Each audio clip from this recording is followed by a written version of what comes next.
Hello guys. आप सभी साथियों का अपने यूट्यूब सत्या एजुकेशन में स्वागत करता हूँ। गाइज, आज हम बीएड फर्स्ट सेमेस्टर के philosophical and sociological perspective of education के यूनिट फर्स्ट में समाज की भूमिका के बारे में जानेंगे। क्लास 5 है। क्लास पेपर तो रूप से नहीं हो पा रही है, इसके लिए खेद है हमें। गाइज, देर ना करते हुए हम पहले अपने टॉपिक पे बढ़ते हैं। शिक्षा के साधन के रूप में समाज की भूमिका क्या है, इसके बारे में पढ़ेंगे। तो शिक्षा के साधन के रूप में समाज क्या है, जानते हैं ये। तो समानता व्यक्तियों के समूह को हम क्या कहते हैं? समाज कहते हैं। समाज किसे कहते हैं? जहाँ पर एक या एक से अधिक व्यक्ति जहाँ पर रहते हों, उससे हम क्या कहते हैं? समाज कहते हैं। या व्यक्तियों के समूह को हम क्या कहते हैं? समाज कहते हैं। इस प्रकार समाज के व्यक्तियों के बीच सामाजिक संबंधों को हम क्या कह सकते हैं? समाज कह सकते हैं।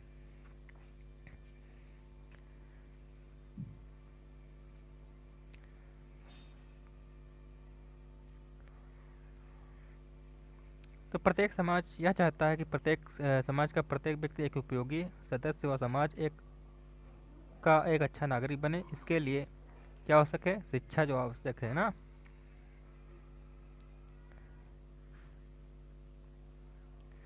एक अच्छा नागरिक बने, इसके लिए वह शिक्षा की प्रक्रिया को इस प्रकार सुनिश्चित करता है कि व्यक्ति अपने मूल्यों, आकांक्षाओं, आवश्यकताओं एवं आदर्शों से भली भांति परिचित हो सके।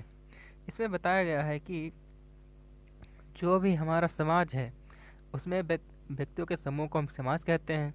और समाज में हम की स्थापना हम तभी कर सकते हैं, समाज में हम व्यक्ति को एक प्रत्येक समाज का प्रत्येक व्यक्ति जो चाहता है कि उसका जो सदस्य हो समाज का, वो एक अच्छा नागरिक बने और उसके जो आदर्श हों अच्छे हों। इसके लिए आवश्यक है कि वह शिक्षा की प्रक्रिया को संपूर्ण रूप से सुनिश्चित करे और उसके बारे में जाने, और व्यक्ति के क्या मूल्य हैं, क्या आकांक्षाएं हैं, क्या आवश्यकताएं हैं, उसके बारे में परिचित हो। और इसकी प्राप्ति जो कर सकता है, किसके माध्यम से कर सकता है? कि उसकी प्राप्ति है तो अपने समाज की अपने आप को योग्य बना सके, तभी वह समाज का एक अच्छा नागरिक बन सके।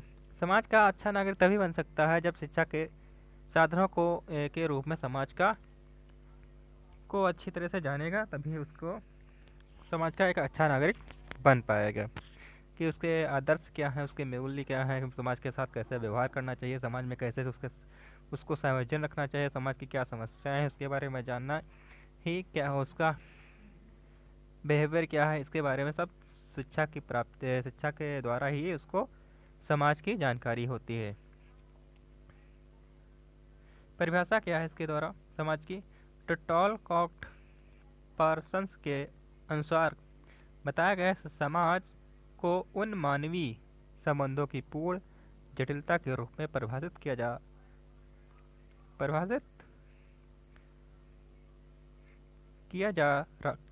रखता है, जो साधन तथा साध्य के संबंध द्वारा क्रिया करने में उत्पन्न होती है, वे चाहे वास्तविक हों या प्रतीकात्मक या प्रतीक के रूप में उनको दिखाई दें।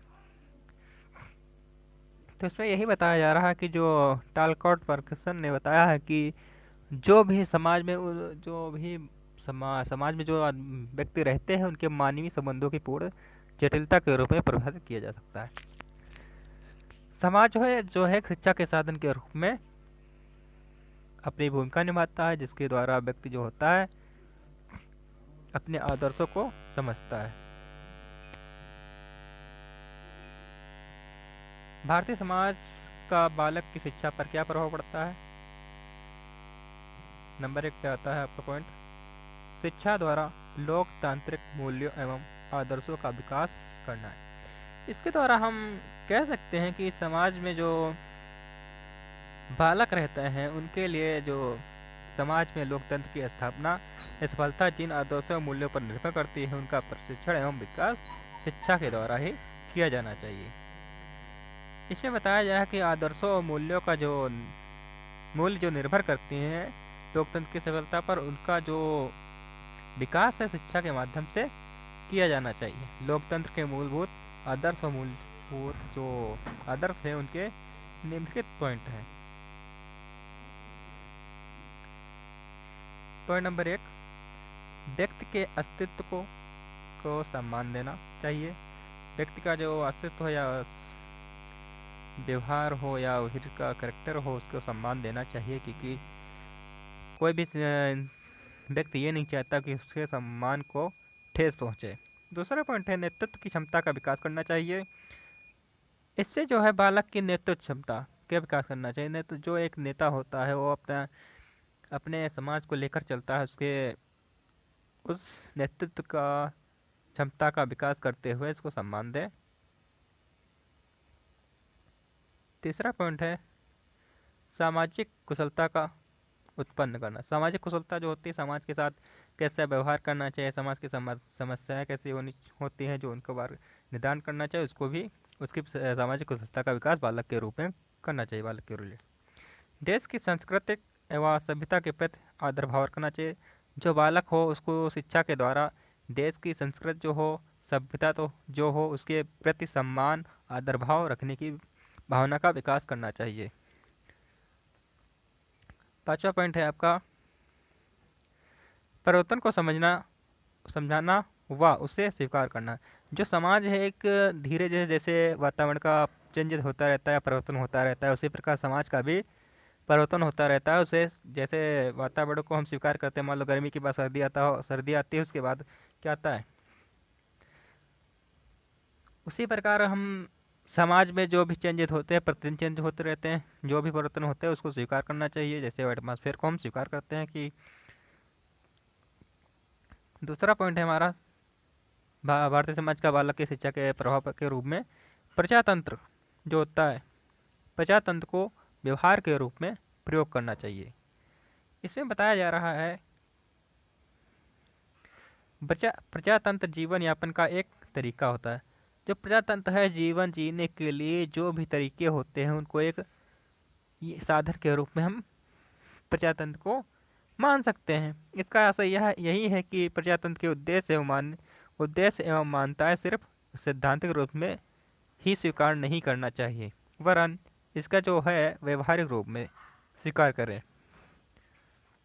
वरन उन्हें व्यवहार के रूप में परिणत करने का प्रयास भी किया जाना चाहिए। इसमें बताया गया कि जो प्रजातंत्र को के व्यवहार को सैद्धांतिक रूप में ना तो स्वीकार करके उसको व्यवहारिक रूप में प्रैक्टिकल के तौर पे हम उसे स्वीकार करें, उसको देखें और उसको करें। शिक्षा के द्वारा हमारे अंदर यह समझ उत्पन्न की जानी चाहिए कि हम संकीर्ण दायरों से ऊपर हैं। ऊपर उठकर स्वयं को भारतीय के परिप्रेक्ष्य में देखें व हमारी सभी क्रियाएं देश के कल्याण हेतु होनी चाहिए। जो भी प्रजातंत्र के साथ जो हम व्यवहार करें वो जो है हमारे देश के सभी क्रियाओं में कल्याण हो या लाभकारी उत्पन्न हो, हमारी जो भी क्रिया करें।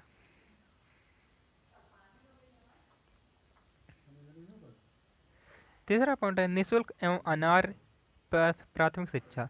इसमें यह बताया जा रहा है कि आज की शिक्षा का उद्देश्य जो है प्रत्येक बालक को निःशुल्क शिक्षा जो होती है प्राथमिक शिक्षा देना अनिवार्य होता है। क्योंकि अधिकांश जो बालक होते हैं विद्यालय जाना पसंद नहीं करते हैं, उनको अनिवार्य शिक्षा के रूप में देने के लिए निःशुल्क शिक्षा देंगे तो आराम से उससे बालक विद्यालय जाएगा। इसमें बताया जा रहा है कि चूंकि शासन की अधिकांश जनसंख्याएं शिक्षा के ऊपर व्यय करने में असमर्थ होती है।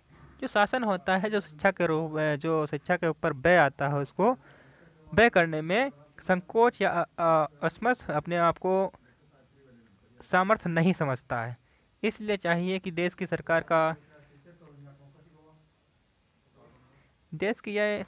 का यह उत्तरदायित्व है कि वह बिना किसी भेदभाव के 14 से 16 वर्ष की आयु तक के बच्चों को निःशुल्क एवं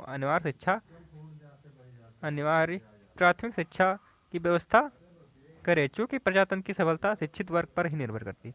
जो प्रजातंत्र का जो होता है उसकी सफलता जो होती है, जो अगर समाज शिक्षित नहीं होगा तो प्रजातंत्र का निर्माण सही से तरीके से नहीं कर पाएगा। इसलिए 14 से 16 वर्ष के बच्चों के लिए अनिवार्य एवं निःशुल्क शिक्षा प्रदान करनी चाहिए। फोर्थ पॉइंट है पूर्ण शिक्षा कार्यक्रमों को प्रोत्साहन देना। इसमें बताया जा रहा है कि जो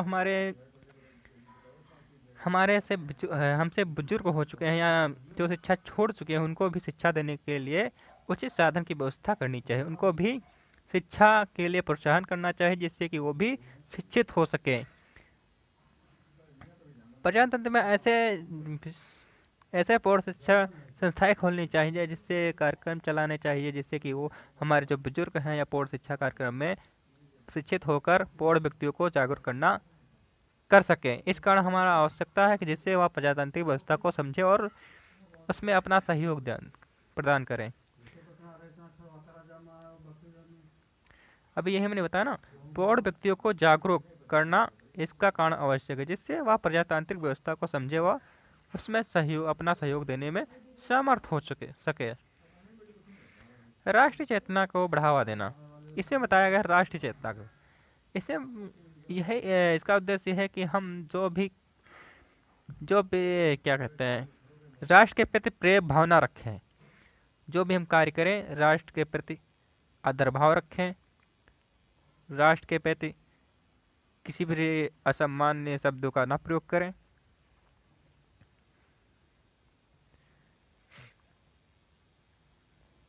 संकीर्णता के दायरे से ऊपर उठाएं और जो व्यक्ति विविधताओं में एकता का अनुभव करके राष्ट्र के प्रति संभावना का रखें, प्रेम भावना है।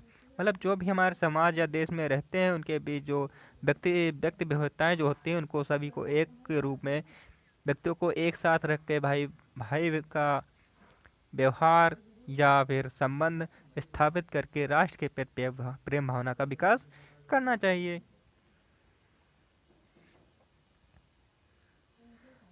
आज हमें ऐसी शिक्षा की आवश्यकता है जो व्यक्ति को राष्ट्रीय दृष्टि से चेतना कर प्रदान करे।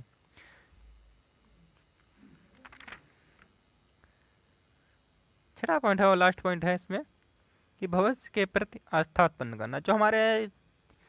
जो वर्तमान है, जो आज चल रहा है, कुछ भविष्य में होने वाला है, उसके प्रति आस्था रखते हुए हमें आगे बढ़ना चाहिए। हमें अपने उज्जवल भविष्य की कामना करते हुए करनी चाहिए, जिससे कि हमारा भविष्य जो हो उज्जवल हो। इससे बताया जा रहा है कि उज्जवल भविष्य की कामना करना प्रत्येक व्यक्ति के जीवन का लक्ष्य होना चाहिए कि हम जो भी कार्य करें देश के भविष्य के प्रति निष्ठावान होकर करें।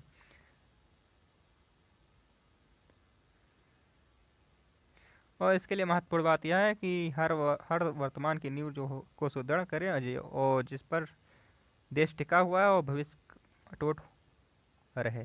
जो आज का टॉपिक था, हमारा समाज की भूमिका थी। शिक्षा के रूप में समाज कैसे अपनी भूमिका निभाता है, इसके बारे में आज जाने हैं। कल हम जनसंचार के बारे में पढ़ेंगे, जो एक साधन के रूप में महत्वपूर्ण है, और जनसंचार शिक्षा के साधन के रूप में कैसे भूमिका निभाता है। वीडियो अच्छा लगे लाइक करना ना भूलें और सब्सक्राइब करना जरूर करें, जिससे कि आगे की वीडियो आपको मिलती रहे। धन्यवाद।